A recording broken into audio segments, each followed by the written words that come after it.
کسی ایک کے بارے میں تعصب سے کام نہ لیا جائے، اور یہ سب سے بڑی کمزوری ہے جو لوگوں کے اندر پائی جاتی ہے۔ شجر ہے فرقہ آرائی، تعصب ہے تمرس کا، یہ وہ پھل ہے کہ جنت سے نکلواتا ہے آدم کو۔ بغداد کے اوپر تاتاریوں کا جو قبضہ ہوا تھا، اس میں بہت بڑا دخل احناف کا اپنے لیے اور اپنے امام کے لیے اور اپنی کتابوں کے لیے تعصب، اور شوافے کا اپنے امام اور اپنی کتاب اور اپنے لیے تعصب تھا۔ اور یہی وہ چیز ہے جو لوگوں کو فرقے کے اندر بانٹ دیتی ہے۔ کسی امام کے لیے، کسی عالم کے لیے تعصب سے کام نہیں لینا چاہیے، اس معنی میں کہ ہم اسی امام کی بات مانیں گے، دوسرے امام کی بات مانیں گے ہی نہیں۔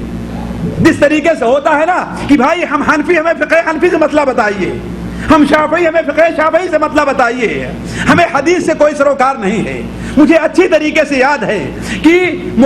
ہندوستان کے مشہور مورخ اکبر شاہ نجیب آبادی جو تاریخ اسلام جنہوں نے لکھی ہے، ان کی ایک کتاب ہے، ہم نے پڑھی تھی کہ مسلمانوں کی پستی کا علاج،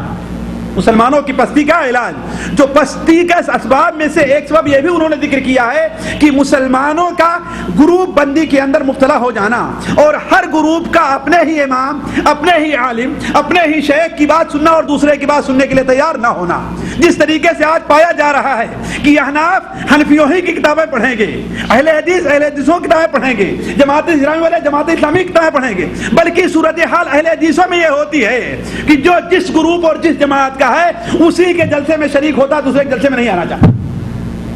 یہ سب سے بڑی جہالت ہے، حتیٰ کہ صورتحال یہ پہنچ جاتی ہے کہ عمومی طور پر یہ دیکھا جاتا ہے کہ اگر پاکستانی عالم ہے زیادہ تر پاکستانی اس کی تقریر سننے آئیں گے، اگر ہندوستانی عالم ہے تو اس کی تقریر زیادہ تر سننے آئیں گے۔ یہ آخر گروپ بندی دین میں کہاں چیز داخل ہے؟ یہ اسلام میں گروپ بندی کا کوئی تصور نہیں ہے ساتھیوں۔ یہ تعصب پیدا کرنا اور یہ تعصب اپنے اندر لے آ لینا، اس میں کئی خرابیاں پیدا ہوتی ہیں۔ ایک خرابی تو ہے کہ مسلمان گروپوں میں بٹ جایا کرتے ہیں، اور جب گروپ میں بٹیں گے آپس میں اختلاف ہوگا، اور جب آپس میں اختلاف ہوگا تو پھوٹ پڑے گی، اور جب پھوٹ ہوگی تو مار پیٹ ہوگی اور مسلمانوں کی طاقت کمزور پڑ جائے گی۔ دوسری غلطی خرابی یہ ہوتی ہے کہ انسان بسا اوقات بہت بڑی دینی اور علمی نعمت سے محروم ہو جایا کرتا ہے، اس لیے کہ ہر عالم کا اپنا ایک اسلوب ہوتا ہے، ہر عالم کا اپنی ایک سمجھ ہوتی ہے، ہر عالم کا اپنا ایک انداز ہوتا ہے۔ اگر تو اس عالم کی باتیں نہیں سننا چاہتا، نہ اس کی کیسٹیں سنے گا، نہ اس کے جلسے میں شریک ہوگا، نہ اس کی کتابیں پڑھے گا، اس کا نتیجہ کیا نکلے گا؟ کیا نکلے گا اس کا نتیجہ؟ کہ اس نے جو دین کی بات، ہو سکتا ہے وہ باتیں لکھی ہو جو تم جس مولوی کے پاس تم جاتے ہو اسے وہ باتیں معلوم نہ ہو، ان چیزوں سے تم محروم رہ جایا کرو گے۔ تو عرض کرنے کا مقصد کہ تعصب کا طریقہ غلط ہے۔ اسی طریقے سے دوسرے عالم یا امام یا ان کے پیروں کے بارے میں بدنی کا شکار ہونا، یہ بھی تعصب کی بہت بری شکل ہے کہ ہم اگر ایک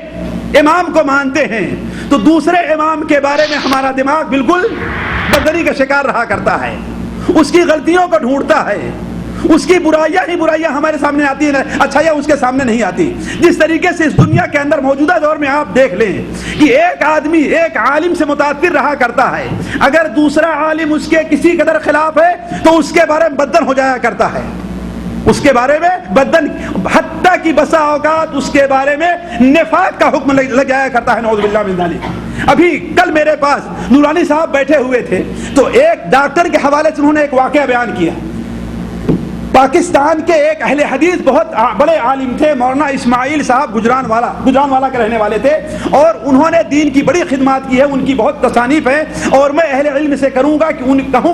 ان کی چھوٹی چھوٹی یا بڑی بڑی جو بھی کتابیں ہیں اسے پڑھنے کی کوشش کریں۔ اللہ تعالیٰ نے اس شخص کو اس زمانے میں ایسے علم سے اور ایسے اسلوب سے، ایسی فقہ سے، ایسی سمجھ سے نوازا تھا کہ عام طور پر عالموں میں نہیں پائی جاتی۔ وہ بیان کرتے ہیں کہ 1960 کے قریب ہندوستان میں تحریک خلافت یا کیا چلی، جس کی یا تحریک نبوت چلی، تحریک ختم نبوت چلی، تو اس کے اندر ان کو جیل میں جانا پڑا۔ کس کو؟ مولانا اسماعیل صاحب رحمہ اللہ کو، اور ان کے ساتھ پاکستان کے ایک ڈاکٹر نذیر مسلم صاحب بھی تھے، وہ بھی ان کے ساتھ جیل میں تھے۔ ظاہر بات ہے جیل والے یہ نہیں دیکھتے کہ اہل حدیث ہے اس کو الگ کوٹری میں رکھو، یہ اہل حدیث یہ حنفی اس کو الگ مولوی ہے، ہر ایک کے سامنے وہی بات رہے گی۔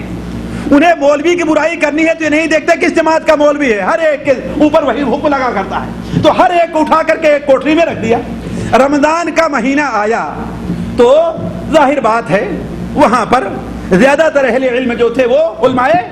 احناف تھے، تو وہ رمضان میں 20 رکعت تراویح پڑھتے تھے، 20 رکعت تراویح. تو مولانا اسماعیل رحمہ اللہ ان سے مخالفت نہیں کی، بلکہ ان کے ساتھ 20 رکعت پڑھ لیا کرتے تھے، اور رات کے آخری حصے میں اٹھ کر کے اپنے کسی ساتھی ساتھ 8 رکعت پڑھا کرتے تھے. تو ایک ہم جیسے جلد باز، کم علم بلکہ لا علم، کم علم نہیں بلکہ لا علم، لیکن لوگوں میں اپنی علمیت کا اظہار کرنے والا، لوگوں کے سامنے خطیب ملت بننے والا، ایک مولوی کے سامنے جب یہ بات کہی کہ تم تو یہ بات کہتے ہو، ہم نے تو مولوی اسماعیل کو یہ کرتے دیکھا ہے، تو ان کی زبان سے کیا الفاظ نکلے معلوم ہے؟ اس بدبخت نے کہا کہ اس کا مطلب اسماعیل تو بہت بڑا منافق تھا، نعوذ باللہ من ذلک. اس طریقے سے حکم لگ گیا. صرف ایک بات کہ تم نے سمجھا نہیں کہ اس کی وجہ کیا ہوتی، پوچھتے کہ مولانا آپ نے ایسا کیوں کیا، ایسا کرنے کی وجہ کیا تھی، آپ کے سامنے کیا عذر تھا، یا شرعی طور پر اس کا جواز ہے کہ نہیں ہے، اس کے بجائے آپ فوراً حکم لگا دیں کہ وہ منافق تھا، نعوذ باللہ من ذلک. تو عرض کرنے کا مقصد ہے کہ ہمارے یہاں عمومی طور پر یہ بات پائی جاتی ہے کہ ایک عالم یا ایک امام کے ماننے والے دوسرے امام کے بارے میں بددلی کے شکار ہوتے ہیں، اور یہی وہ تعصب ہے جو ہمارے اندر جو ہے